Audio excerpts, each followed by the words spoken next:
Hello viewers, আসসালামু আলাইকুম। আমি রাজশাহী জেলার তানোর থানার বাধার ইউনিয়নের উচাডাঙ্গা গ্রাম, এটা মৌজা হচ্ছে 51পুর। এখানে একটা ঐতিহ্যবাহী গাছ, আম গাছ আছে। ইতিপূর্বে যখন আমি ছোট ছিলাম, যখন ক্লাস হচ্ছে 3-4-এ পড়ি, তখন থেকে দেখে আসছি এই গাছটা এইভাবে এতটুকুই আছে, এখন পর্যন্ত দেখতেছি সেম। তো আমরা অ্যাকচুয়ালি ওই গাছের কাছে যাব, দেখব, তার সেটা পর্যবেক্ষণ করব যে অ্যাকচুয়ালি গাছটা কি অবস্থায় আছে, কেমন আছে, আর আমাদের সেই ছোটকালের স্মৃতিগুলো আপনাদের মাঝে আমরা তুলে ধরবো, এই জন্য যাচ্ছি। চলন দর্শক, যাই আমরা দেখি কি অবস্থা, গাছের কি অবস্থা। বন্ধুরা, এই যে আপনাদের যে গাছের কথা আমি বলেছিলাম, সেই গাছের কাছে যাচ্ছি। আর এই গাছটি হচ্ছে আমার বয়স যখন 10 বছর, তখন থেকে আমি গাছটি দেখে আসছি এরকম।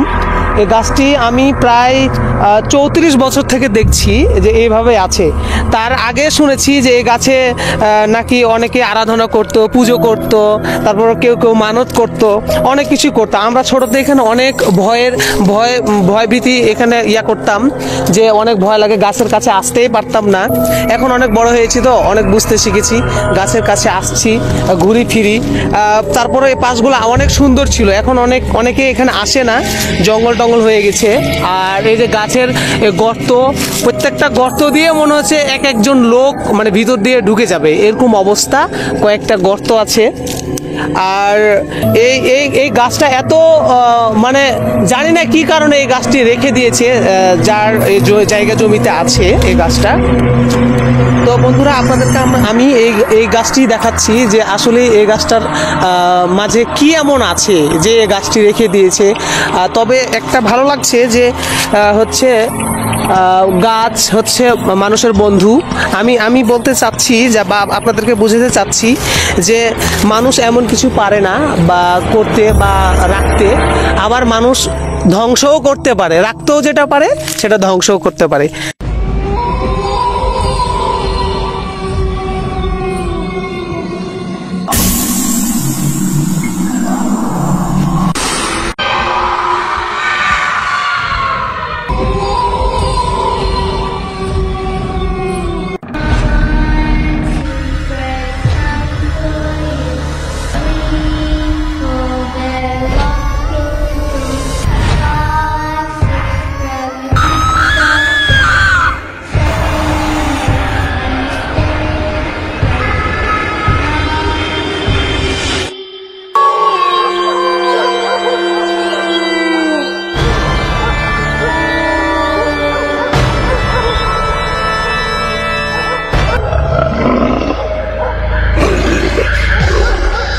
আরেকটু বলতে চাই বন্ধুরা আপনাদেরকে, যে হচ্ছে এই গাছটি 34 বছর বলেছি আমি, 34 বছর আগে দেখছি যে এরকম অবস্থা, মানে এরকম এই গাছের অবস্থা।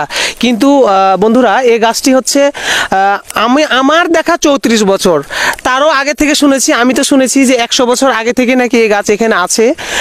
আর এই গাছটির এমন অবস্থা যে আমি দেখতেছি আমার মানে জ্ঞান বুদ্ধি হয়ে এই গাছটা এমনই আছে, না বাড়ে না কমে, না গাছের ফল হয়, না গাছের পাতা বড় হয়, না গাছের মানে কোনো পরিবর্তন হয় না, সেম টু সেম এভাবেই আছে।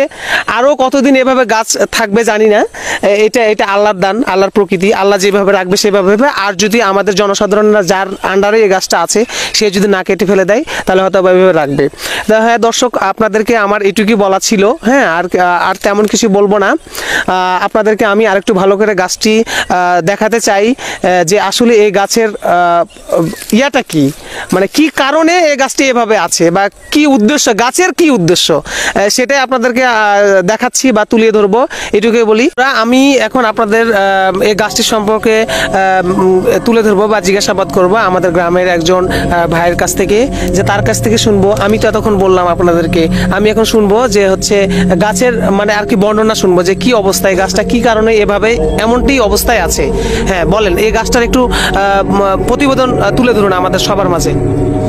আসসালামু আলাইকুম ভিউয়ার্স, এই গাছটি হলো আমি 25 বছর থেকে দেখছি এই গাছটির অবস্থান, যে এমনই আছে গাছটি।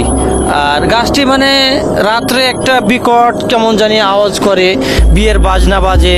তারপর ভুতুরে গাছ বলে সবাই, আমরাও দেখছি ভুতুরে গাছ। কিন্তু গাছটিতে রাত্রে মনে করেন মাথা নাই, এমন অবস্থা হয় যে মাথা নাই, খালি হাত পা। তারপরে কেউ আসে না রাত্রের বেলা, দিনের বেলা আসে কিন্তু সন্ধ্যের পরে কেউ এই জায়গাতে আসে না, মানে ভয়ে যে গাছের মানুষের মাথা দোলের কি জিনিস মনে থাকে, পা উপর দিকে থাকে, এমনটা হয়। আমিও অনেকবার দেখছি এমনটা, যে এই অবস্থা। তারপরে মানুষ বলেন কি যে রাত্রে উঠে চলে আসে, বিছানা রুম থেকে শুয়ে থাকলো, এরকম অবস্থা। কিন্তু গাছটা আপনার এটা আগে আমি শুনেছি যে আমার বাপ চাচাদের কাছ থেকে, মুখ থেকে, যে এটা আগে পূজা টুজা করতো, আরাধনা করতো এই থেকেই এই গাছটা। কিন্তু এই গাছটা কাটেও না, কেউ কাটছেও না, এভাবেই রেখে দিয়েছে। তো গাছটি আরেকটু বলেন আমাকে যে হচ্ছে এই গাছটা মানে এমনই নাকি থাকে? আমি তো দেখে আসছি যে এই গাছটা এমনই আছে। তো আপনি আরেকটু বলেন যে এই গাছটা মানে আপনি কি আপনার জানা মতে এই গাছটা কি এমনই থাকে নাকি কোনো পরিবর্তন হয়? যেমন হয়তো বা পুরোনো পাতাগুলো পড়ে যায়, আবার আবার নতুন পাতা গজায়, আবার আমের হচ্ছে মুকুল হয়, মানে ফুল হয়, আবার ফল হয়, এরকম কিছু একটু বলেন। এরকম দেখছেন কিনা? হ্যাঁ, ওই আপনার মানে সব গাছেরই তো পাতা চেঞ্জ হয়, তো তেমনটা এটারও চেঞ্জ হয়। পাতা কিন্তু না বড় হবে না ছোট হবে, ওই অত বড় পাতা হবে, যখন বয়স হবে ঝরে যাবে, কিন্তু আম হয় না। এই গাছটাতে আমি আজ 25 বছর থেকে দেখছি যে গাছটাতে কোনো আম হয় না, ময়ূর আসে না, আম হয় না, এমনটাই থাকে। পাতা না বেশি হবে না কম হবে, কিচ্ছু হবে না।